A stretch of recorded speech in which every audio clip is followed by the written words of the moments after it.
예전에 꿈이 천문학자였던 사람이 그 세계적인 천문학자의 강의를 들으러 갔습니다. 예전에 꿈이 천문학자였던 사람은 사람들이 천문학자가 꿈이라고 하니까 야 그거 돈도 안 되는데 그거 말라고 해 그거 에휴 돈도 안 될 거야 힘들 거야 라고 자꾸 겁을 주는 거예요. 그래서 아 천문학자는 돈을 많이 못 버나 보다 이렇게 자꾸 뭐 뇌리에 이렇게 들어오니까 포기를 했답니다. 근데요 우연히 그 세계적인 천문학자를 엘리베이터에서 만납니다. 당신도 예전에 꿈이 천문학자라고 하니까 사람들이 그 돈도 안 되는데 뭐 하려고 해 이렇게 묻지 않았나요? 라고 물어봤어요. 그러니까 그 세계적인 천문학자가 저 또한 많은 사람들이 그렇게 이야기했어요. 근데 저희 삼촌이 이런 이야기 들을 때마다 사람들한테 이렇게 이야기를 해라고 했답니다. 참고로 그 이야기는 이 말이었습니다. 저는 돈을 세지 않을 거예요. 저는 별을 셀 겁니다. 와. 삼촌이 말했던 이 한마디가 이 세계적인 천문학자의 운명을 조각했다는 겁니다. 와. 정말 사람들은 살면서 이 한마디의 그 문장을 만나면서 인생에 조각이 조금씩 되는 것 같아요. 저 또한 마찬가지였습니다. 저는 아버지와 할아버지가 술을 굉장히 많이 마셔서 저는 나중에 커서 안 그래야지 했는데 저 또한 대학교 가니까 그러고 있더라고요. 근데 제가 24살 때 만났던 문장이 있었는데 그 문장 덕분에 제 운명이 조각되기 시작했습니다. 그 문장은 예전에 미니 북스킹에 한번 알려드렸는데요. 바로 이 문장입니다. 술에 취해 보이는 것은 헛것이지만 꿈에 취해 보이는 것은 현실이 될 미래다. 저는 이 문장을 만나고 술을 이제 많이 줄였습니다.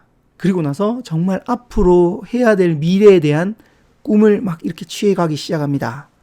그때 당시에 이제 제가 전국구 강사가 되고 이렇게 좀 사람들에게 영향력을 주는 그런 사람이 되고 싶다라고 꿈을 계속 스스로 반복해서 꿈에 취했습니다. 한 10년 정도 지나니까 지금은 현실이 되었습니다. 네, 아무튼 정말 이게 제 인생의 한 문장의 이 조각칼 같은 그런 문장이었습니다.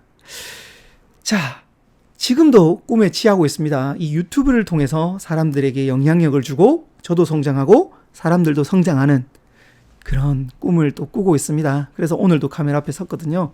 그 꿈이 현실이 될 때까지 더 좋은 콘텐츠 한번 만들어 보도록 저도 노력하겠습니다. 그렇다면 여러분들의 운명을 조각한 말들이 혹시 있습니까? 있으면 댓글로 한번 남겨주십시오.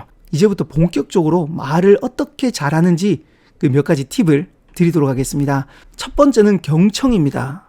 이 경청을 해야 되는 이유는 여기에 있는 한 문장이 있었는데요. 21세기의 문맹은 글을 읽지 못하는 사람이 아니라 상대의 마음을 읽지 못하는 사람이다 라고 이야기를 합니다.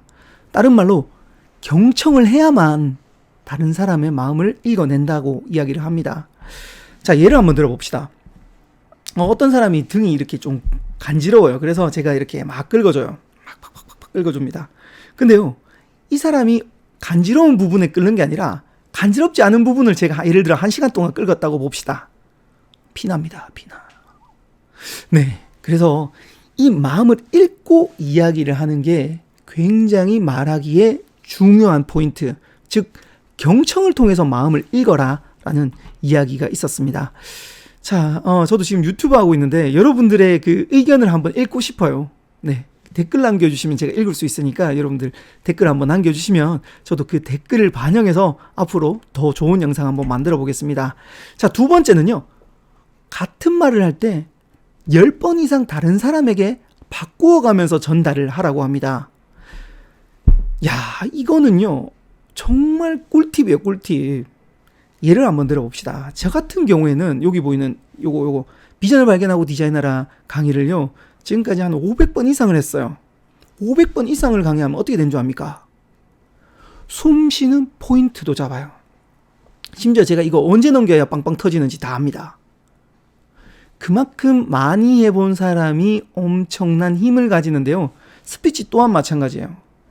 10사람을 바꿔가면서 똑같은 이야기를 하다가 보면 이럴 때 이런 사람은 이렇게 반응이 있고 이럴 때 반응이 있고 이런 것들의 포인트를 찾기 시작하면 말의 그 능력이 훅 하고 올라갑니다. 그래서 여러분들 같은 말을 해야 될 때는 한 10명 이상 다른 사람을 만나면서 이야기를 한번 해보면 굉장히 좋을 것 같습니다. 자, 세 번째는요. 이 따옴표를 굉장히 잘 쓰는 게 좋습니다. 여기 보시면 컬투쇼가 있는데요. 컬투쇼가 왜 그렇게 재밌냐면 솔직히 말하면 같은 대본에 보통 사람이 읽었다면 별로 재미없는데요. 이 컬투쇼에 나오는 그 두 분 계시잖아요. 정찬우랑 그리고 김태균이랑 이분이 계신데 이 두 분이요. 막 목소리를 바꿔가면서 그 따옴표로 이야기를 많이 합니다. 뭐 예를 들어 오키 목소리 비슷하게 안녕하세요. 20대 여성 누구입니다. 근데요. 뭐 이런 식의 그 사람이 말했던 것처럼 따옴표를 이야기해요.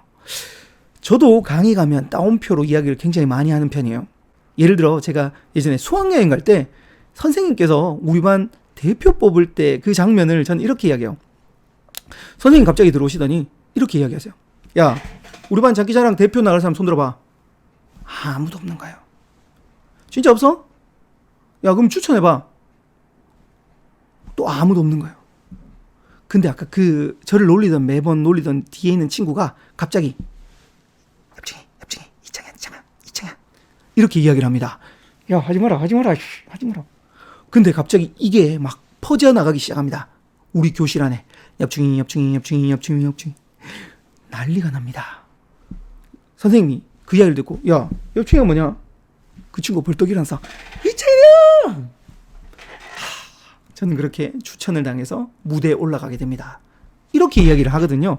제가 따옴표, 선생님이 했던 따옴표 쓰고 그리고 친구가 했던 따옴표도 쓰고 이렇게 따옴표들을 굉장히 많이 쓰는데요. 이 따옴표가 들어가게 되면 굉장히 생동감 있고 사람들이 들었을 때 기억을 오래 할 수 있답니다. 제가 예전에 이민호 코치의 세바시를 들었는데요. 그때 기억났던 장면이 엄마하고 통화하는 장면이 있어요. 여보세요, 엄마? 그 엄마가 너무 힘들대요. 야, 엄마는 그래도 건물주잖아. 그러니까 엄마가 야, 내가 무슨 건물주야? 그게 이민호 코치가 이렇게 돼요. 엄마는 누나 2명에 그리고 나까지 3명의 건물이 있잖아. 아직 미완성이지만 조만간 이게 완공되면 엄마도 건물주처럼 새해 꼬박꼬박 타먹을 수 있게 내가 꼭 노력할게. 이렇게 이야기하는 부분이 있어요. 정말 그분이 아직도 기억에 남는 이유가 바로 이 따옴표의 매직입니다. 여러분들도 이야기하실 때 이렇게 무미건조하게 하지 말고 따옴표 안에 넣어서 약간 높낮이를 조절하는 게 굉장히 좋을 것 같아요. 자, 여기까지 팁을 드렸고 이 책에서 가장 또 좋았던 점이 여기 쭉 보시다 보면 자, 여기 보시면 97% 3% 97%는 평범하게 이렇게 이야기하고 3%는 이렇게 이야기한다. 이런 부분들이 꽤 많았어요. 여기도 보시면 이렇게 있죠. 이런 부분들이 굉장히 와닿았는데요. 이것도 몇 개를 소개해 드리겠습니다. 자, 여기 보시면 97%는 이렇게 이야기한대요. 강의 듣고 나면 강사님 정말 잘 들었어요. 강사님 열정이 느껴져서 좋았습니다. 이렇게 이야기하는데요. 3%는 이렇게 이야기한대요. 색다르게. 오줌 쌀 뻔했어요. 강의 내 몰입도가 너무 높아서 화장실 가고 싶은 생각을 까먹어서 방광에 압박이 너무 많이 와서 그만큼 좋았어요. 이런 식의 다른 표현을 한답니다. 그래서 가급적이면 3%처럼 다른 표현을 쓴 게 좋다고 이야기를 하고요. 또 97% 3% 중에 와닿았던 게 이런 게 있었어요. 97%의 사람들은 이 약을 권하면서 이거 굉장히 좋아요. 한번 드셔보세요. 라고 이야기하는데요. 3%의 사람들은 이 실질적으로 몸에 와닿게 이렇게 이야기한대요. 변비가 있는 한 명의 친구에게 약을 권하면서 딱 한마디 했답니다. 1일 3똥.